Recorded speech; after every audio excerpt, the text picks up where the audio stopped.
Today is Thursday, November 2nd, 2017, and we're interviewing Mr. Gary Schmidt at the Illinois State Library. Mr. Schmidt is 71 years old, having been born November 19th, 1945. My name is Amy Joseph. I will be the interviewer. Jeannie Shoemaker will be our court reporter. Mr. Schmidt, would you please state for the recording what war and branch of service you served? I was Vietnam era, and I served in the United States Army. Can you tell us a little bit about yourself? Where were you born? I was born in Payne, Illinois. I have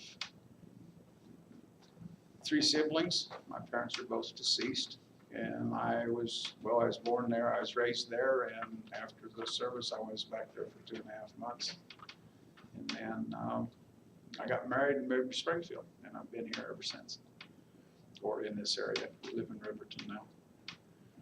And when you joined the service, how old were you? 17, 2.5 months shy of my 18th birthday, so I was 17, a little over 17 and a half years old. And so you left your parents and your siblings when you went to the Yes. service? Yes. And was that hard for you, for them? Not really, because I was not going to college, and I had no, you might say, real significant job skills. So I worked on a farm down there. It was nice. For a single guy, it was okay, but for a person that, if you got married, it was not. So I figured I could go with the military and maybe learn a trade or whatever and go from there. And where did you go when you first joined? Where did you go to basic I training? went to Fort Polk, Louisiana. I was down there from about August the 17th into November. And then from there I went to Fort Belvoir, Virginia for training at, that's where the mechanic school is at. And I was out there until March of 1964. In March, after I got out of school, I went to Thailand. I was in Thailand for a year, helped building a road and various other jobs over there. We were they called us a construction battalion, but we actually were combat engineers. So we were, at that time, I believe, about an hour and 15 minutes from Saigon. So we had a short airstrip there, and we were out building a road across the rice paddies. And from what I can gather, the road, when it was finished, intersected with the Friendship Highway, which was the border where a lot of the refugees from Vietnam, the Vietnam War, and that came across into Thailand, into the refugee camps. So from there, I came back. I had 30-day leave. I went to Fort Leonard Wood from April till November of '65. And in November, I went back to Fort Belvoir as an instructor at engineer school in diesel mechanics. And I stayed there until I was discharged in August of '66. What was your first impression when you went to Louisiana to boot camp?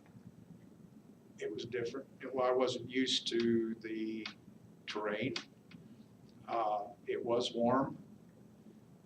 Fort Polk is an open range, so we had cattle wandering on post. Oh. And sometimes you had to watch where you walked. And you did not bother. Basically, we were told to leave them alone no matter what. If they were standing there eating the flowers out of the flower bed, just let them eat them. So it was all right. Basic was all right. I've got a few thoughts about it, but that's okay. I'm not going to express them. You can if you'd like to. No, it's just, it was, I would say it's what you put into it. And it had to be done, so I did it. Right. And so your family was supportive of your decision? Pretty much so, yes. Well, my parents actually had to sign for me to join because you weren't 18. I wasn't 18. And then when I got out and got home, and then I wasn't, because I wasn't 21, we didn't get married until after my 21st birthday. And my dad came up to me after that, well, probably a couple of years later, and he says, now I know why you got married when you did. And I says, why is that? He says, so we wouldn't have to sign for you. And I told him, I says, yeah. I says, I brought the papers home to go into the service. I said, you didn't even read them. So why would I go and have you sign for me for something that's for the rest of my life? So, and he just kind of grinned and walked off. So, but no, I liked the military. I liked the military, believe it or not.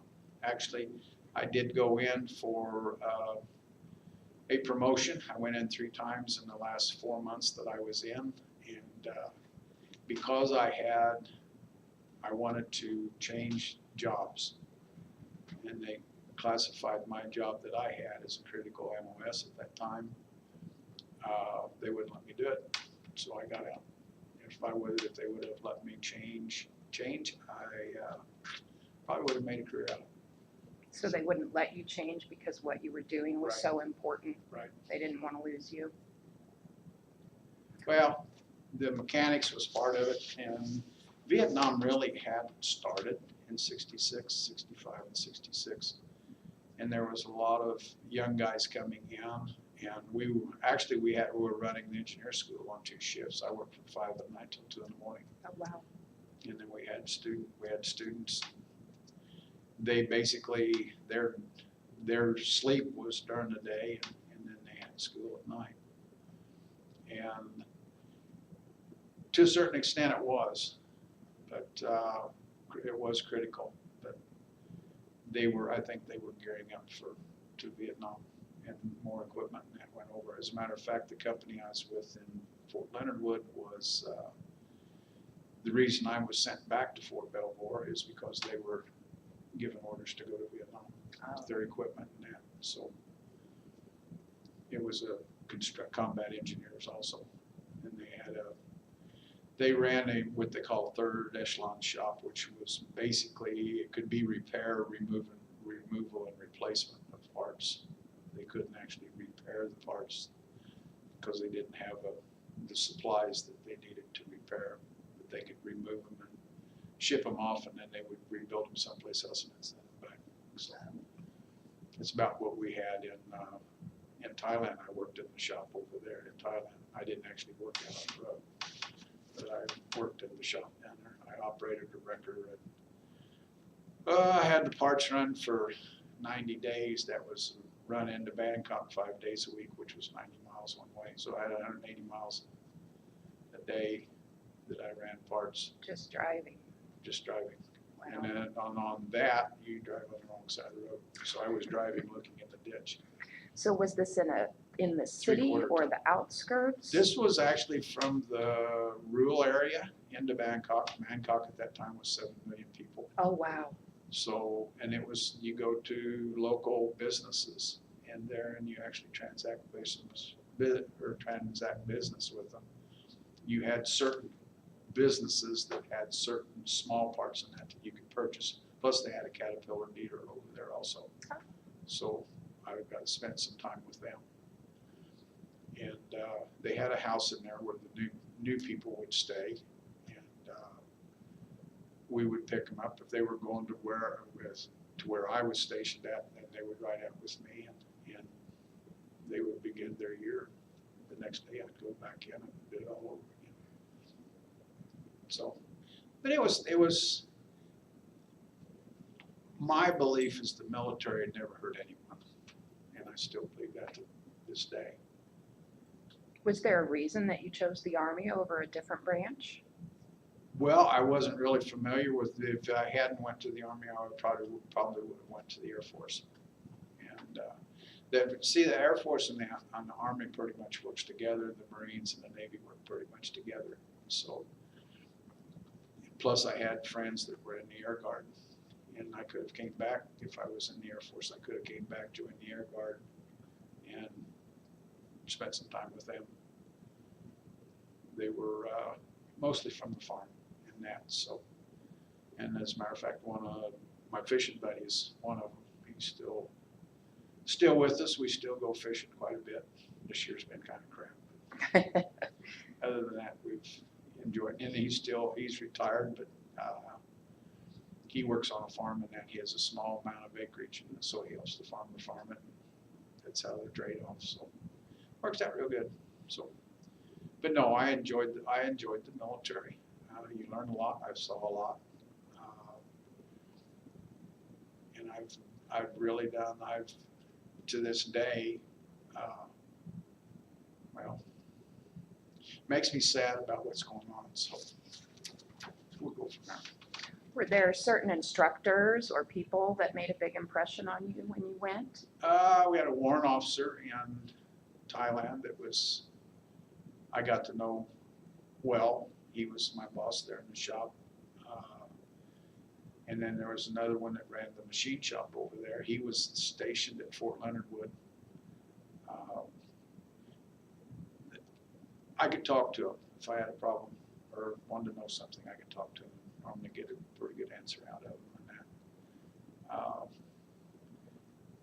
that. The rest of the guys, I was not a big sports fan, so I kind of left that out. So I liked to swim and that. So when we could check trucks out and run down to and swim in the ocean or something on weekends and that. So just a day trip, like about an hour drive. So anyway, that's about the height of it. And when you went to Thailand, what was your first impression of that? It was empty. It was, they drove. Worse Right, than they Chicago? all drove I drove like they all were cab drivers, late and getting their fares to where they wanted to go.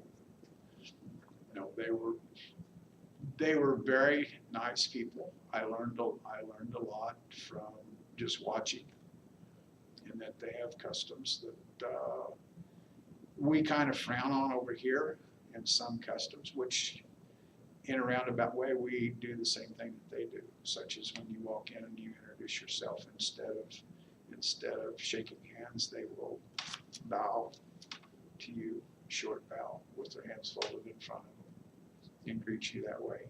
And one of the customs they had was when it was really hot and you would stop somewhere, they would bring you a cold, icy towel to refresh yourself with at the table. That was always a nice treat. It was really Especially hot there, right? 20-degree weather. So. Yeah, was it always hot? Except during monsoon. Monsoon, we'd check out our field jackets out of the dry storage or the hot house so we could go and stay warm. It actually get down 60 when we were cold. So you were there for a monsoon season? Oh yes, it was every year.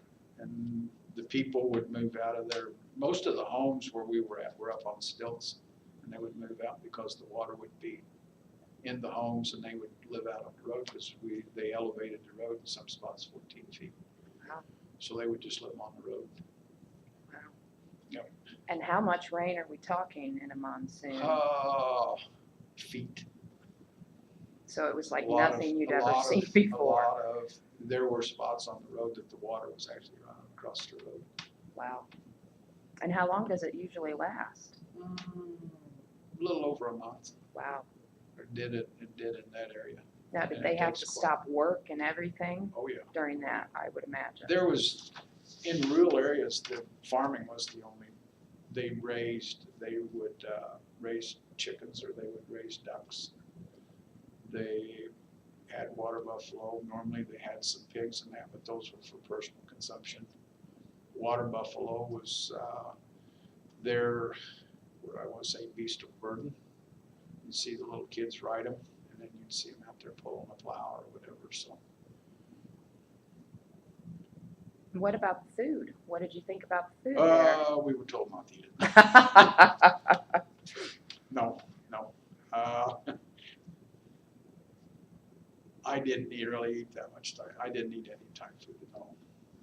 So you just ate what you guys had there. It Better safe than sorry. wasn't bad or anything like that, but it's just they had very little cold storage. Okay, So a lot of their product was cooked and then hung up. Right. And if you went in and said, I wanted a chicken leg and a thigh, they'd go over and cut it off the chicken that was hanging there and heat it up, and that's what you got. So that's why I didn't eat. Yeah, I don't blame you. And you have probably had some specialized training because of what you did. It was mostly repair, replace, and this kind of thing. Some diagnostics. We had the company that I was with, or the battalion I was with over there, had a cat representative there because they had a lot of cat equipment. And they were having a problem with one big diesel motor in one of the pulls for the scrapers. And so we worked on that. We spent quite a bit of time on that, which was valves. That's the only place I ran into them. I didn't see them anywhere else. I've never seen these tractors anywhere else except for the military. And they were big. They were pulling 18-yard pans, and it was a big 6-cylinder diesel. And it was good to work on it. It was hard to work on because it was a lot of the engine compartment was really compacted because of the wheelbase and that on it. So, but other than that, a lot of it, for the auto mechanics or the truck mechanics now over there, they would pull an engine out. They'd pull an engine out. 2 days later, you'd get the truck back. So.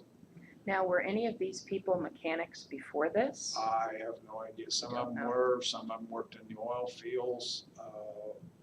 The people that worked in the machine shop, there was some local Thai people that worked in the machine shop also. They were very skilled at making things. And they had other machinists and that were in there. We had one guy that ran the generators. We had generator power. So he spent his day working with generators, and then there was a guy come on at night, and he was with the generators at night. And normally they was working, doing something to one or two of the units all the time. They always had 2 or 3 units running for the whole battalion. So. Had you ever worked on things like this before? Uh, or similar? Just little farm tractors. This wasn't anything like this. So. Help put a clutch in and maybe repair a hydraulic cylinder or something like that. That's about it. So did you guys live in barracks there? Actually, we had what we call hooches, and they were 8 men, 8-person. We had a bunk and with mosquito net around it. It was tin roofed. It was hot. It was up off about 3 foot off the ground, wooden floor. We had what we call hooch boys that would come down and they would clean it for us. Now we paid them to clean it for us and keep it clean. And, were these local people? Yeah. And polish our shoes if we needed, if we had guard duty or something like that. They'd polish our shoes for us, and they'd take our laundry up and give it to the lady that did our laundry for us, and then they'd go get it when she'd come back. Take it back down and put it on our bunks, and then we put it away. And they swept it up, kept it up, kind of policed up around outside. They was there probably a couple, 2 or 3 hours a day. So, and they might have maybe 2 or 3 of them that they would do. So, worked out real good. So. And you mentioned the mosquito netting. Were Yes. the mosquitoes ridiculous? Yes. It was humid, very humid over there. They were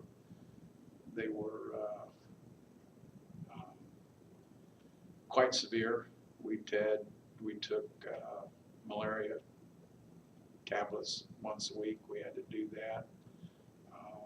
We had screens around, but when you open a door or there was a crack there, they would just like a house fly here, a mosquito here, they get in your house. And you wonder how they got in. Well, look around and you eventually find it.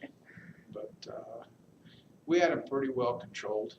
We did have some aerosol bombs over there that we could spray around, and then sometimes we'd spray around and then leave. But other than that, not too much. We had a local radio station we'd listen to, and they'd play American music. Sometimes it'd be country, and sometimes it'd be rock and roll. Was there a language barrier at all with the locals there? Well, when you got into the villages, yes, but there was quite a few of them that had learned to speak English and that. Some people, some of the guys went and did learn Thai, and I was basic. I don't remember any of it anymore because I had never used it since. So, but a lot of them did. We didn't have an interpreter in that there in the village. There were some of the Thais that were pretty well versed. I think they might have been pretty well educated at one time. They did have a school in Bangkok that had all the grades through, I believe it was all the grades through college were at one school. Wow. So it just, I believe they had just different uniforms as to what grade they were in. Huh. You know what grade they were. So, but it was huge.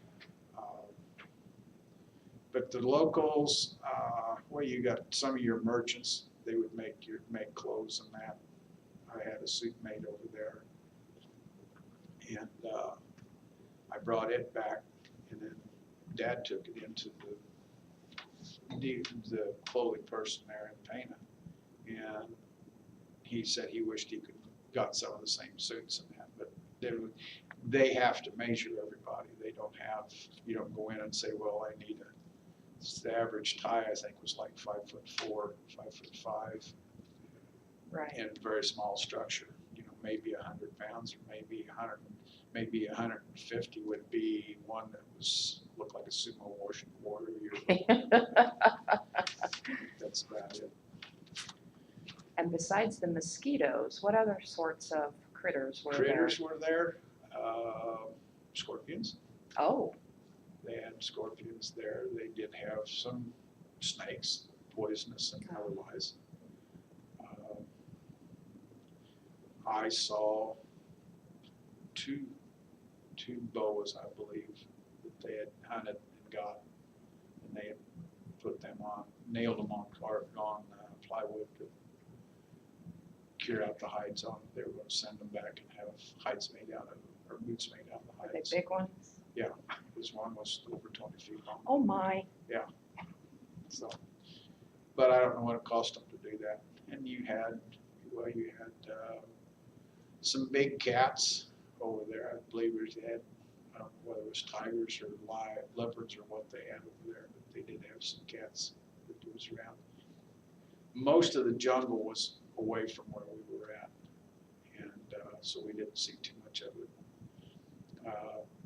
We did go to Karat in Christmas of '64, and Bob Hope was there. They flew us up and we brought they had a Thai train bring us back.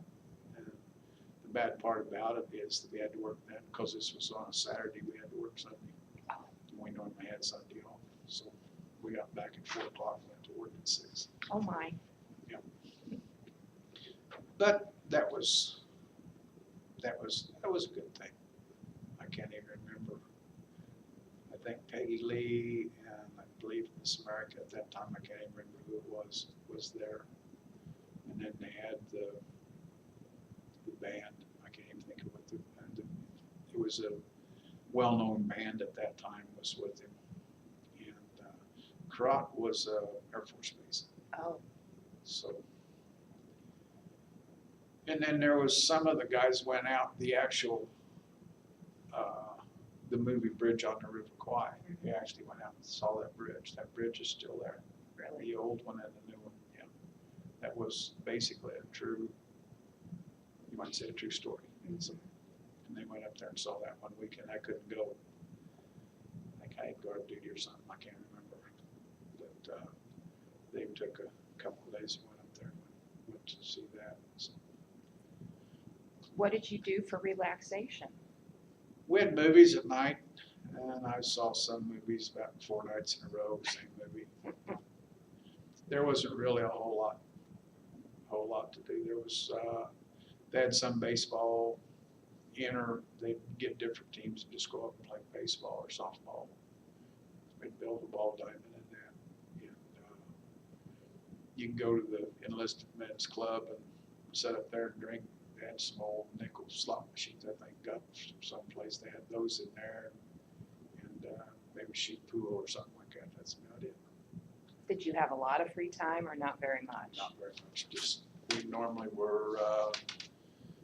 Normal work day was like 7 to 5, and then by the time you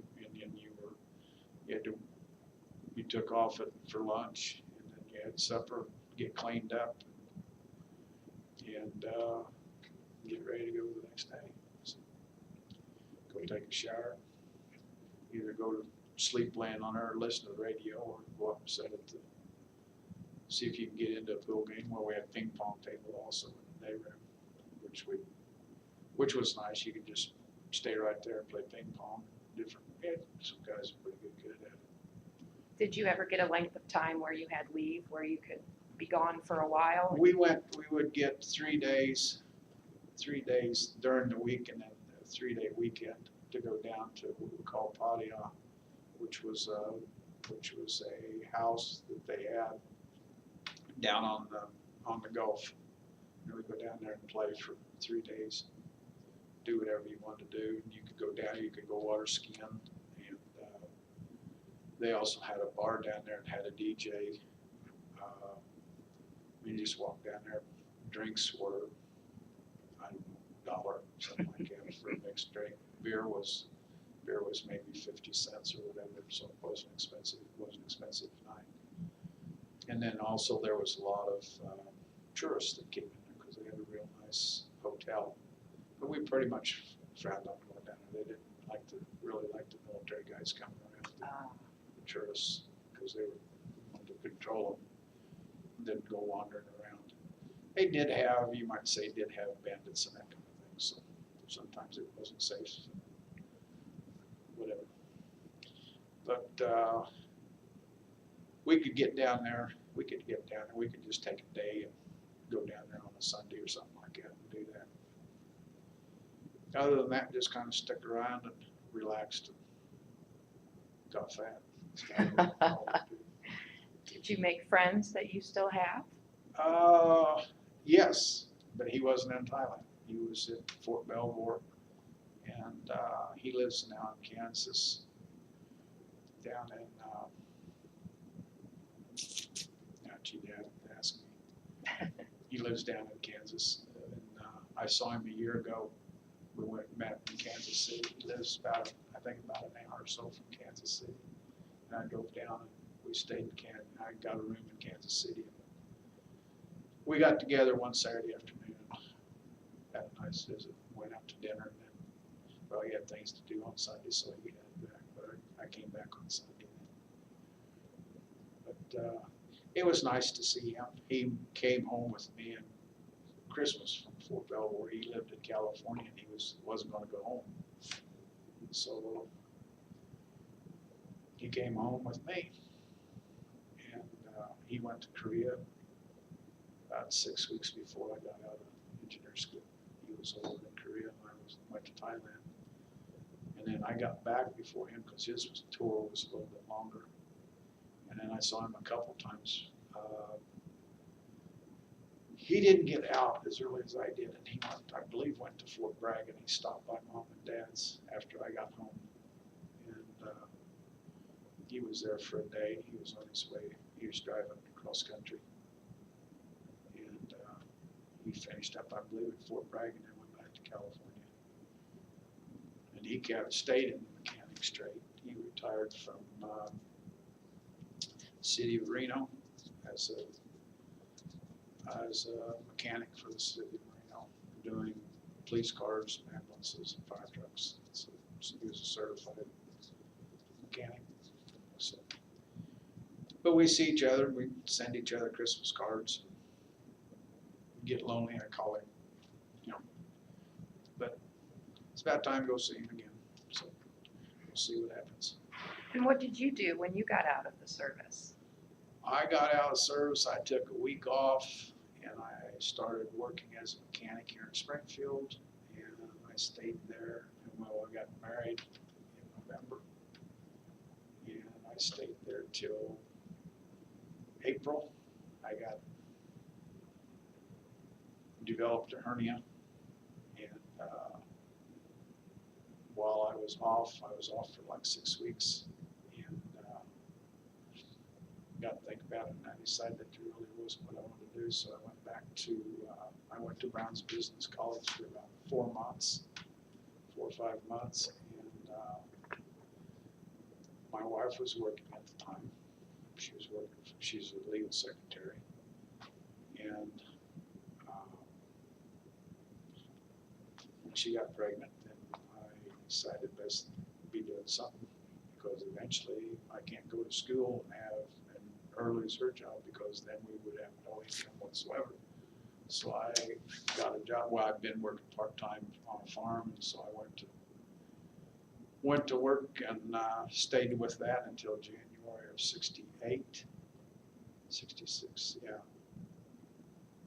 67, yeah, January of 68, I went to work for a construction company doing bookkeeping. And I did that for, let's see, off and on for 3 different companies.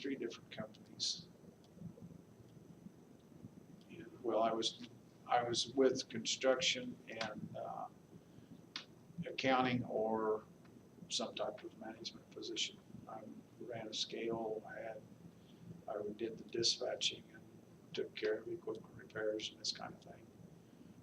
And that was till, I believe, 90. I went to work for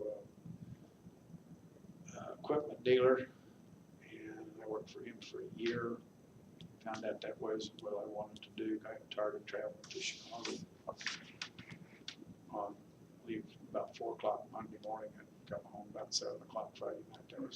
It's no life. So I left there, just goofed around for a little bit, and then I had taken some tests with the state, and I ended up going to work for the state as a meat and poultry inspector. And that's where I retired from. I had 15 years with them. So, Now, did you know your wife before you joined the service, or yes, did you meet her later? High school. Okay. Was she upset when you left? Well, as usual, just a little upset. She had not graduated yet. She still had her senior year. She was a year behind me. And she went to college for 2 years. And when she finished, she graduated in June of 66, and I got out of service in August of 66. So, but yeah, we've lasted 51 years in November. Congratulations. Thank you. Is there any particular memory from your service that stands out more than any others? Either funny, good, bad? Yeah. Well, one is not the best that I won't forget, and I don't think anybody will. Oh, let's see, November 23rd, 1963. What was that date?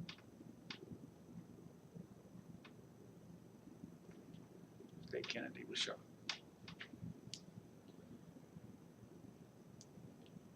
Yep. 4 days after my 18th birthday.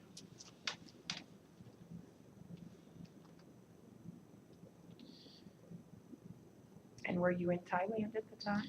No, I was in Fort Belvoir, Virginia. I was about 5 miles from Washington, D.C.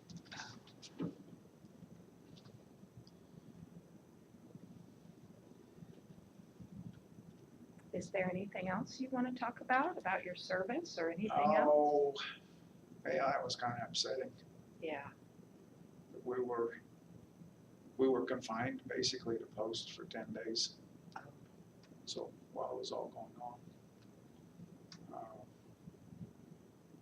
And then they had the big peace demonstration in early 66, I believe. And we were confined again. They even actually pulled the people in that lived off post, had them move in, or had the guys come in to the base, and they had to stay there. But we were the backup, I guess if they had trouble, we were supposed to go in and back up the police department. So. But the Kennedy will honor the frigate.